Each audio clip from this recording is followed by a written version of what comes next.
Good morning students, welcome in NSQFIT classes. आज हम chapter 11 start करने वाले हैं पाइथन लैंग्वेज का। तो स्टूडेंट्स, आपको ये हमारी क्लासेस कैसे लग रही हैं प्लीज़ कमेंट्स करके ज़रूर बताइए। और अगर आप एक नए यूज़र हैं तो प्लीज़ आप जो पुरानी वीडियोज़ हैं वो हमारी ज़रूर देखिए। और अगर आपको वीडियोज़ पसंद आ रही हैं, कोई भी प्रॉब्लम आ रही है तो प्लीज़ आप कमेंट करके हमें बताइए ताकि आपकी प्रॉब्लम्स को हम जल्द से जल्द सॉल्व आउट कर सकें। ठीक है, आज का जो सेशन है बेसिकली बहुत इंटरेस्टिंग सेशन होने वाला है। तो आज का जो सेशन है दैट इज़ कंट्रोल स्ट्रक्चर से रिगार्डिंग है कि कंट्रोल स्ट्रक्चर क्या होते हैं।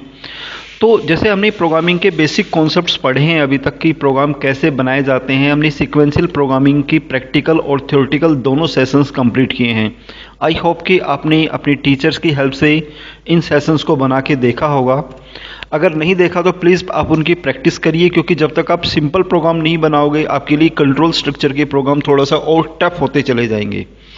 तो प्लीज़ आप उनको ध्यान से बनाइए प्रोग्राम को। तो अब होते क्या है कंट्रोल स्ट्रक्चर, देखिए मतलब कंट्रोल स्ट्रक्चर का मीनिंग क्या होता है कि आपके पास एक तो सीक्वेंस प्रोग्रामिंग है जिसमें आपके पास कोई स्टेप्स या कोई अल्टरनेट नहीं है, but in the control structure हमारे पास क्या हो जाते हैं, अल्टरनेट हो जाते हैं। आपके पास मल्टीपल चॉइसेस हैं और इन मल्टीपल चॉइसेस में से कोई भी एक वैल्यू या टू वैल्यूज़ आपको अगर गेट करनी है देन उसके लिए आपको क्या यूज़ करने होते हैं, कंट्रोल स्ट्रक्चर्स यूज़ करने होते हैं। ठीक है, जैसे लाइक एक एग्जांपल दिया हुआ है देखो बोर्डिंग का इसमें कि how to using the boarding. तो first one, show the ticket and ID of the airport kiosk. ठीक है, बैगेज स्कैनिंग होती है, गेट यूर बोर्डन पास मिलेगा आपके पास the security check, finally board the plane. मतलब ये डिफरेंट आपके पास अलग अलग आपके पास स्टेप्स हैं। अगर इनमें से कोई भी एक स्टेप आपका वेरीफाई नहीं हो पाता है देन आप गो टू द बैक या बैक चले जाएंगे उसके अंदर। ठीक है, तो ये कंडीशंस हैं basically. Patients do not have the option to change the order to above mention step to board in the aircraft. मतलब पेशेंट के मतलब जो भी पैसेंजर है उनके पास इससे रिगार्डिंग कोई चॉइस नहीं है कि वो अपने इस बात को चेंज कर सकें। On the other hand, passenger collect their baggage pass from the check-in counter and airline and also obtain the bucket pass in the electronic kiosk near them। ठीक है, तो मतलब ये सारा एक प्रोसीजर है। अब ये कैसे यूज़ होते हैं, जैसे एक प्रोसेस चेक है तो एक इस तरीके से प्रोसेस होती रहती है जिसके थ्रू बेसिकली ये चीज़ें चलती रहती हैं। अब नाउ कंट्रोल स्ट्रक्चर है क्या? The flow of execution of statement in a program is called flow of control. मतलब जब आप कोई भी एक प्रोग्राम को या स्टेटमेंट को एग्जीक्यूट करते तो एक फ्लो बनता है। फ्लो का मतलब कैसे कैसे आपका प्रोग्राम चलेगा उन चीज़ों को आप डिसाइड कर सकते हैं। Control structure are use to flow of control can be implemented. Python support two types of control structure, selection and repetitions. Selection का मतलब हमारे पास इफ कंडीशन आएगी प्लस स्विच के प्रोग्राम हम बना सकते हैं। रिपीटेशंस में लूप का यूज़ किया जाता है। ठीक है, तो इनका हम आज डिस्कशन करेंगे। पहला जो स्टेप है वो हमारा सिलेक्शन है। सिलेक्शन का मतलब वी हैव मल्टीपल चॉइसेस और उनमें से कोई भी एक अगर आपको चॉइस सेलेक्ट करनी है तो उसके लिए आप किसका यूज़ करते हैं, सिलेक्शन प्रोग्रामिंग का यूज़ करते हैं। ठीक है, जैसे कि लाइक एक ये आपके पास डायग्राम गिवन है कि जैसे एक प्रोग्राम को स्टार्ट किया, दो नंबर इनपुट किए हैं num1 एंड num2। अगर num1 बड़ा है num2 से देन डिफरेंस क्या आएगा, num2 माइनस में num1 आ जाएगा और अदरवाइज num1 माइनस में num2 है। अगर num1 बड़ा है तो num1 minus num2, otherwise num2 minus में num1 एंड देन उस डिफरेंस को प्रिंट करवा दिया, यहाँ पे प्रोग्राम को स्टॉप कर दिए। तो आपको प्रोग्राम समझ में आएगा कि हमारे पास कोई भी दो नंबर हैं, दोनों नंबर को आपने इनपुट करवाया है। इनपुट करने के बाद एक कंडीशन लगाई है जो इफ से हम चेक कर सकते हैं कि which number is greater than. अगर num1 बड़ा है तो num1 में से num2 माइनस होगा, अदरवाइज num2 में से num1 माइनस होगा और जो भी आउटपुट है वो उससे बाहर आएगा और आपका जो स्टेटमेंट ऑफ प्रिंट हो जाएगी। अब इसका सिंटेक्स क्या है प्रोग्राम बनाने का, देखिए सिंटेक्स जरूर समझिए आप किसी भी प्रोग्रामिंग लैंग्वेज के, क्योंकि सिंटेक्स अगर आपको समझ में आ गया तो कोई भी प्रोग्राम आप बहुत आसानी से बना सकते हैं। तो syntax of if statement is, पहले क्या लगाएंगे, इफ लगाएंगे, इफ के बाद कंडीशन लगाई जाती है, कंडीशन के बाद कॉलन लगाया जाता है, कंडीशन के बाद क्या लगाओगे, कॉलन, एंड देन जो भी अगर आपकी कंडीशन ट्रू है तो आप क्या आउटपुट चाहते हैं वो आउटपुट आप यहाँ पे डाल देंगे। तो जो हमारा आउटपुट है वो हमारी स्टेटमेंट कहलाता है। ठीक है, जैसे कि एग्जांपल दे दिया 11.1 में एक बंदे की हमने एज इनपुट की है। ठीक है, तो इंट में कन्वर्ट कर दिया इनपुट एंट्री और एज। ठीक है। If age greater than equal to 18, कि अगर एज 18 से ऊपर है तो प्रिंट में क्या आ जाएगा, एलिजिबल टू वोट। ठीक है, अभी इसमें कोई भी एल्स पार्ट नहीं यूज किया हुआ है। हम इफ के साथ हमेशा क्या इसका यूज कर सकते हैं, एल्स का यूज कर सकते हैं, कि अगर 18 से ऊपर है तो एलिजिबल है, अदरवाइज नॉट एलिजिबल है। ठीक है, तो ये प्रोग्राम हम बना के देखते हैं एक बार कि how to create that one program. तो एक बार मैं again visual studio code open करता हूं यहाँ पे। ठीक है, अब यहाँ पे मैंने एक नई फाइल बनाई हुई है जिसका नाम है nov.py। ठीक है, अब हम इसमें कोई भी प्रोग्राम, अगर वही प्रोग्राम आपको बनाना है तो आप यहाँ पे एक वेरिएबल डिक्लेयर कर देते हैं। जैसे एज नाम का एक वेरिएबल हो गया, इंट में हम उसको कन्वर्ट कर दिया और एक फंक्शन यूज किया इनपुट, और यहाँ पे एक मैसेज पास कर दिया, एंट्री योर एज। ये हमारे पास एक नॉर्मल इनपुट करने का तरीका है। ठीक है, देन हम क्या यूज करते हैं, इफ एज ग्रेटर देन 18, कि अगर एज 18 से अबोव है, ठीक है, तो क्या आउटपुट चाहिए वो आउटपुट यहाँ पे डाल सकते हैं, प्रिंट एलिजिबल, यानी जस्ट क्या मैसेज शो किया, एलिजिबल। अदरवाइज हम वापस बैक आके एल्स का यूज कर सकते हैं कि एल्स में अगेन हमने क्या यूज किया, प्रिंट, और यहाँ पे क्या डाल दिया, जस्ट ओनली नॉट एलिजिबल। यानी हमने दो ही पार्ट यूज किए हैं कि इफ और इफ के साथ क्या यूज कर दिया आपने, जस्ट एल्स का यूज किया है। अच्छा, इस प्रोग्राम में आपने देखा होगा कि इफ के बाद एज आपने एक वेरिएबल डिक्लेयर किया था जो ऊपर हमारा डिफाइन है, ग्रेटर देन 18 है तो उसके बाद कोलन जरूर लगेगा।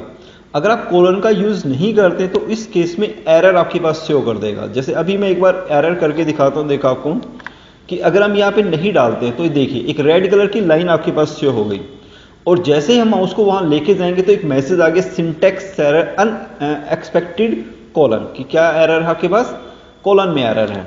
तो आप यहाँ पे कोलन का यूज करेंगे।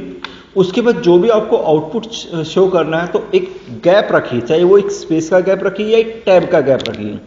यानी यहाँ पाइथन जो है वो बेसिकली क्या सपोर्ट नहीं करता, करली ब्रेसेस नहीं लगते हैं, बाकी लैंग्वेज में ब्रैकेट लग जाते हैं तो एक बाउंड्रीज बन जाती हैं, ब्लॉक। यहाँ पे आपको एक ब्लॉक बनाना पड़ता है तो आपको एक स्पेस यूज करना होगा। ठीक है, एक स्पेसिफिक स्पेस आप डालते जाइए, जैसे मैंने इफ के बाद स्पेस डाल दिया, एल्स वापस मेरे को इफ कंडीशन के साथ रखना है उसी लाइन में सेम, एंड देन आउटपुट जो है वो एक स्पेस डाल के आप या एक टैब की प्रेस करके तो उसका आउटपुट शो किया जा सकता है। ओके स्टूडेंट, तो इस तरीके से आपको ये प्रोग्राम बनाना है। अब मैं इसको एग्जीक्यूट करके दिखाता हूँ। तो आप पाइथन में जाकर के इसको F5 प्रेस कर दो तो आपका प्रोग्राम एग्जीक्यूट हो जाता है। अब नीचे आपसे मांगा हुआ है जैसे एंटर योर एज, कि आप अपनी एज डालिए। मान लो मैंने एज डाल दी किसी बंदे की 12 ईयर, तो क्या मैसेज आ गया, नॉट एलिजिबल। ठीक है, मैं दोबारा से प्रोग्राम का एग्जीक्यूट करता हूं और यहाँ मैंने एज डाल दी किसी बंदे की 14, तो वहां पे मैसेज क्या आ गया, एलिजिबल। हमारा प्रोग्राम भी यही था कि अगर कोई बंदा 18 साल से ऊपर का है तो एलिजिबल शो करना है, अदरवाइज क्या शो करना है, नॉट एलिजिबल शो करना है। तो ओके स्टूडेंट्स, तो आप इस तरीके से इसके प्रोग्राम को क्रिएट करना। अब हम वापस थ्योरेटिकल सेशन में चलते हैं। देखिए एक और प्रोग्राम बनाया हुआ है। अब इस प्रोग्राम को मैं आपको थ्योरेटिकल समझाता हूं। देखो पहले नम एक वेरिएबल डिक्लेयर किया, इंट और ब्रैकेट में क्या डाल दिया, input enter your positive integer, मतलब कोई भी एक इंटीजर नंबर पास करना हमें। ठीक है, पॉजिटिव इसलिए डाल दिया क्योंकि आप वैल्यू चाहते हैं कि ग्रेटर देन 0 रहे, हालांकि अभी हम इसको चेक नहीं करवा रहे। देन इफ कंडीशन से देखिए क्या डाल दिया, नम मॉड्यूलस सिंबल है। ये मॉड्यूलस सिंबल का मैंने आपको बताया था क्या शो करता है, रिमाइंडर। अगर हम किसी भी वैल्यू को 2 से भाग करते हैं और अगर शेष 0 आता है, डबल इक्वल टू का मीनिंग होता है इक्वलिटी, यानी अगर num2 की वैल्यू अगर वो कंप्लीटली डिवाइड हो जाता है और शेष 0 बचता है तो उस केस में जो नंबर है वो हमारा इवन नंबर है, नहीं तो कौन सा नंबर आ जाएगा, ओड नंबर। जैसे अगर आप अपनी बुक में भी आपने मैथमेटिक्स में पढ़ा होगा कि आप नंबर वैल्यू एक इनपुट करते हैं, ये चेक करना चाहते हैं कि वो एक इवन नंबर है या ओड नंबर है, तो कैसे चेक करोगे, उस वैल्यू को 2 से भाग करके देखते हैं। अगर कोई वैल्यू 2 से कंप्लीटली डिवाइड हो गई तो इवन नंबर है, अगर 2 से डिवाइड नहीं हुई तो ओड नंबर आता है। अब मैं इसका एक प्रोग्राम आपको बना के दिखाता हूं कि ये कैसे बनाओगे। ठीक है, तो यही प्रोग्राम देखिए एक बार दोबारा से। ठीक है, तो वापस हम पाइथन में चलते हैं और वापस देखिए अभी हमने एज का प्रोग्राम बनाया था, आई होप ये आपको समझ में आ गया होगा। अब मैं नीचे एक और प्रोग्राम बना देता हूं। देखो यहाँ पे एक वेरिएबल डिक्लेयर किया नम, ठीक है, इक्वल टू पहले क्या डाल दोगे, इंट, देन आफ्टर इनपुट एक नंबर को इनपुट करिए, जैसे एंटर इन नंबर, कोई भी एक नंबर को हमने क्या कर दिया, एंटर कर दिया। If num modulus by 2 that is equal to 0, तो अगर हम किसी नंबर को भाग करते हैं और शेष कितना आता है, 0 आता है। ठीक है, तो कौन सा नंबर हो जाएगा, प्रिंट करके मैसेज डाल दीजिए इवन नंबर है। अदरवाइज के लिए फिर क्या यूज करोगे, एल्स, और फिर से एक मैसेज शो किया जा सकता है और उस मैसेज में हम क्या यूज कर देंगे, अगेन प्रिंट, और यहाँ पे कौन सा नंबर आ गया, ऑड नंबर आ गया, यानी या तो इवन नंबर है नहीं तो ऑड नंबर हो जाएगा। इस तरीके से प्रोग्राम बना सकते हैं। ये स्टेटमेंट लिखनी है आपको कोई भी इसमें, and then press the F5। अब एक नंबर को इनपुट करिए, जैसे मान लो मैंने 45 इनपुट किया है यहाँ पे, तो जैसे आप 45 लिखते हैं यहाँ पे, तो आपके पास क्या नंबर आ जाएगा, ऑड नंबर। और अगर मैंने इसको फिर से एग्जीक्यूट किया और तब मैंने नंबर पास कर दिया इसमें 34 सपोज, तो 34 कैसा नंबर हो गया मेरा, इवन नंबर हो गया। तो इस तरीके से स्टूडेंट्स आपको एक एक करके प्रोग्राम बनाने हैं और उसको आउटपुट देखना है कि वो प्रोग्राम का जो आउटपुट है वो क्या आपको शो होगा। ठीक है, तो ये हम किस में यूज कर सकते हैं, इफ कंडीशन के प्रोग्राम आप इस तरीके से बना सकते हो। तो इफ मतलब जैसे ऊपर एक एज का प्रोग्राम बनाया था मैंने अभी, और अभी दूसरा प्रोग्राम कौन सा बना दिया मैंने, जिसमें हमने क्या यूज करना सीखा था, बेसिकली कि नंबर जो है वो इवन नंबर है या ऑड नंबर है। ठीक है, अच्छा अब एक तीसरा प्रोग्राम है 11.2 एग्जाम्पल में देखिए, इसमें दो वैल्यूज को इनपुट किया है पहले, जैसे आपने एक वैल्यू इनपुट की थी, ऐसे कितनी वैल्यू पास कर सकते हैं, दो वैल्यू। दोनों वैल्यू को कंपेयर किया, num1 greater than num2, again वही कॉलन स्पेस डाला हुआ है। num-1, अगर num1 बड़ा है तो num में से num2 माइनस होगा, नहीं तो num2 में से num1 माइनस हो जाएगा और उसका आउटपुट आप यहां पे शो कर सकते हैं। क्लियर हो गया, तो इस तरीके से आप वैल्यूज को इनपुट कर सकते हैं। ये प्रोग्राम आप बना के देखो इसमें। अच्छा अब नेक्स्ट वन देखो, कंडीशन। अब जो कंडीशन है वो एल्स इफ के साथ है। अगर आपकी कंडीशन एक से ज्यादा हो जाती हैं, अगर कंडीशन किससे ज्यादा हो जाती है, एक से ज्यादा, तो क्या लगेगा, एल्स इफ। अब पाइथन में एल्स इफ के लिए क्या यूज करते हैं, मल्टी कंडीशन के लिए ELIF, यानी एल्स इफ, EL और IF। तो जैसे इस टाइप से यूज कर सकते हैं, if condition 1 output, condition 2 output, condition 3, ऐसे जितने भी कंडीशन है हर कंडीशन के लिए क्या लगता जाएगा, एल्स इफ पार्ट आपके पास यूज होता चला जाएगा। जैसे एक एग्जांपल दिया देखो 11.2 में ही, इसमें एक नंबर इनपुट किया, अगर num1 बड़ा है 0 से तो पॉजिटिव नंबर है, अगर 0 से छोटा है तो नेगेटिव नंबर है, नहीं तो 0 है। ठीक है, इस प्रोग्राम को आपको मैं बना के दिखाता हूं, या इससे रिगार्डिंग मैं और कोई प्रोग्राम आपके पास यूज करता हूं। ठीक है, अब देखिए, जैसे मान लो अगर आपको प्रोग्राम बनाना है कोई भी, ठीक है, तो कहां पे चलिए वापिस विजुअल स्टूडियो पे आते हैं। अब जैसे मान लो अगर हमने यहां पे दो नंबर को इनपुट किया, तो कैसे इनपुट करोगे, जैसे पहले num1 इक्वल टू क्या लगाना, पहले इंट, फिर क्या लगाओगे, इनपुट, एंटर फर्स्ट वैल्यू, ये मेरा पहला वैल्यू हो गई। दूसरी वैल्यू डालनी है, num2 equal to, again int डाल दिया मैंने, इनपुट, एंटर सेकंड वैल्यू। ठीक है, दो वैल्यू मैंने क्या कर दी, यहां पे इनपुट कर दी। अच्छा अब देखिए, अगर मान लो मैं यहां पे इफ कंडीशन लगा देता हूं, num1 greater than equal to num2, कि अगर num1 बड़ा है किससे, num2 से।